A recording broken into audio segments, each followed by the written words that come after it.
Hi guys, here's another video of two Grandmasters playing. Playing white is Landa, a 26-44 player, and black Naiditsch, can't even pronounce that, who's rated 27-10. And the game starts off with e4, e6, d4, d5, so we have enough French defence.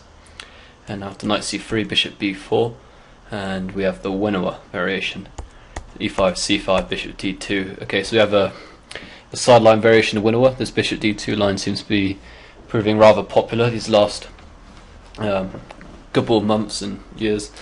The other main option is to play a3 here, where black almost always takes on c3, takes knight e7, queen g4, going for the poison pawn variation, attacking the g7 pawn, queen g7, takes rook here, takes knight e2.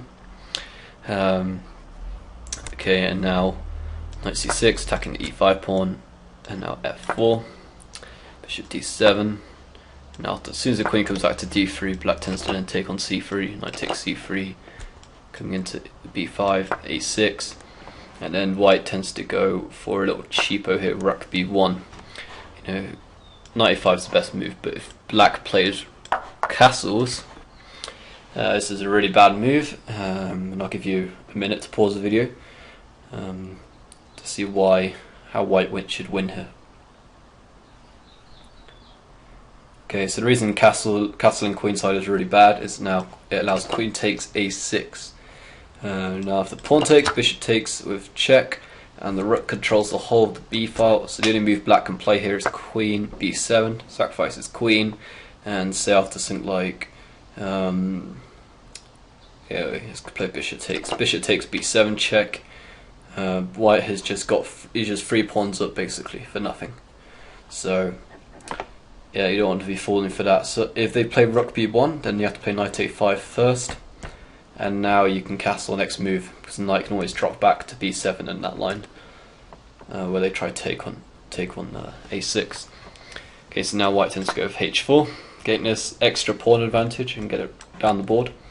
And after knight f7, you go rook h3 because black was threatening to play rook g3, so rook h3, and now black castles and plays his knight into c4, and this is normally very high theoretical positions.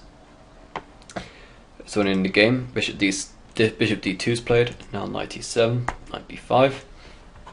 So looking to come into this d6 square, it takes on d2, takes and then castles. And now d takes c5, knight d7, and so attacking both the c5 and e5 pawns, knight f3, so black recaptures his pawn, and after bishop d3, queen b6, white's already getting in a little bit of a mess here.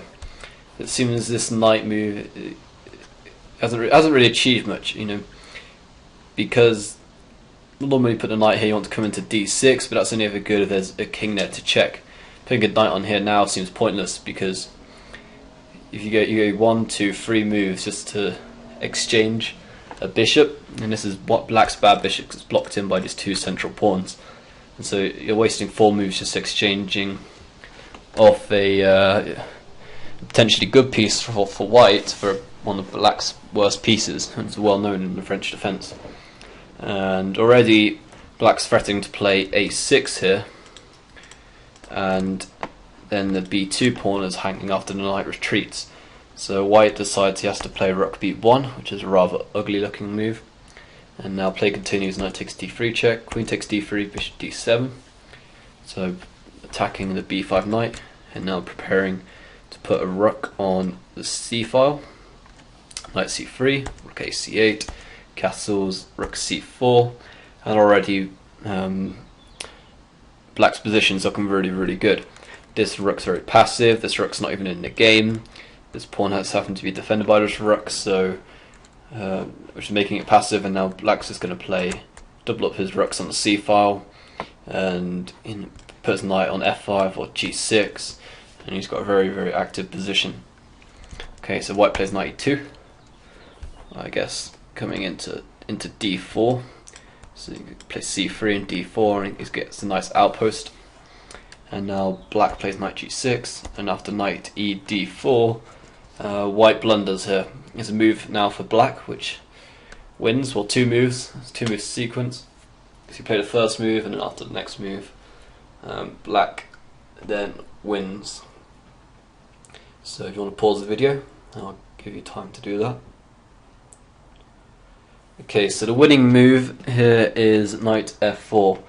And I was attacking the queen. Doesn't matter where the queen goes. Say queen e3. It's got to protect the knight on d4 still. But now that doesn't matter. Rook takes d4, and black is just winning a piece.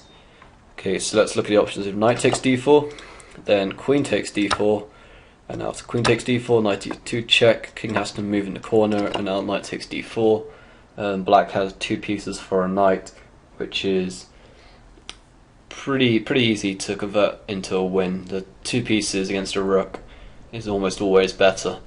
For instance, they're both, a bishop and knight is technically worth 3 points each, and that's 6 points, and then a rook's only worth 5 points. So I'd take 2 pieces over a rook any day.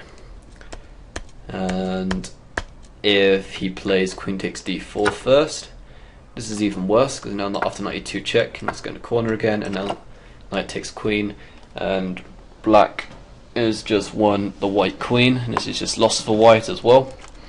So white can't take, and so he decides to play g3, because now if the knight moves back, then we can capture on d4.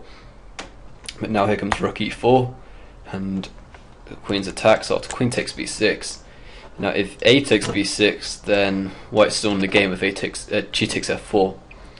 But obviously after queen takes b6, black has a knight e2 check. It's an in-between move, and after say the king g2, a takes b6, and white has lost here. He's just a whole piece down, whole bishop down in his position, and Landa resigned. So it's another 19 move win for against a very strong opponent.